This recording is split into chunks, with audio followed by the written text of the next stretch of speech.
The Titanic is no stranger to tragedy, as you know, but its connection to unfortunate deaths dates back to before it even set sail. So what makes it so appealing? We are joined by award-winning entertainment journalist Nelson Aspen, who spent decades airing on wildly popular shows in Australia, but he is also the host of the very popular podcast, Titanic Talk. Nelson, welcome back to Local News Live.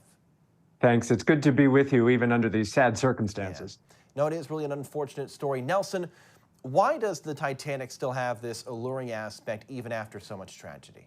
You're right. I think maybe because it had such a short life itself. It had this magnificent buildup to be the ship of dreams, the unsinkable sign of man's command over technology, over nature, that it would be able to be unsinkable. Of course, it has been marred by tragedy from the very beginning, even before. 8 different people working on the ship, building it, perished before it even set sail. Then, of course, 1,500 lives were lost on its one and only voyage to New York that April of 1912. And then now we heard the news that 5 people perished in an expedition down to the wreck. And it does beg the question as to why there is Titanic tourism.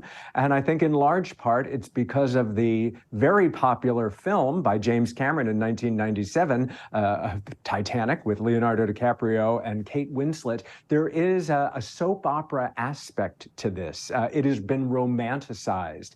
Ironically, Cameron himself made 33 dives to the ship, and interestingly made a comment about he only made the movie because he wanted to take the dives. So it's rather rich that now he's making criticism about the fact that people want to go down there, whether it's safe or not. And there are interesting parallels. The CEO of the company that made the submersible that imploded, as told to us yesterday, he thought it was as safe as crossing the street. That sounds a lot like Captain Smith, who piloted the Titanic to its demise, thinking that the ship was unsinkable and that he could plow through ice fields at full speed without repercussions, Ryan.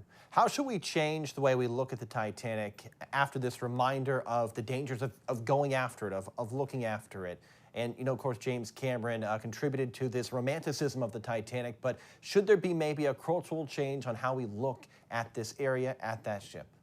Well, I enjoy going to museums and seeing relics from the pyramids, so I'm not against archaeology and historical excavation. But the Titanic, it's only been slightly over 100 years since it went down. There are descendants that are very much alive, and it does represent a graveyard. It is a hallowed space. And I'm a Titanic enthusiast. I enjoy going to museums. I enjoy seeing memorabilia and relics from the wreck. However, I think it's time now that people are still perishing as it relates to the Titanic. It may be time, and we have the ability in 2023 with artificial intelligence and digital recreations, we have the power to go there virtually without having to get into a submersible and risk life and limb to view it. Dr. Robert Ballard, who discovered the wreck in 1985, has himself said he thinks the future is in digital recreation, a museum, if you will, to be able to explore it without risking your life. So much great context there, Nelson. We appreciate you jumping on Local News Live to explain. Entertainment journalist, award-winning entertainment journalist Nelson Aspen, also the host of the popular podcast Titanic Talk. So much information that's valuable. We appreciate the perspective, Nelson. Thank you. You're watching Local News Live. We'll be right back.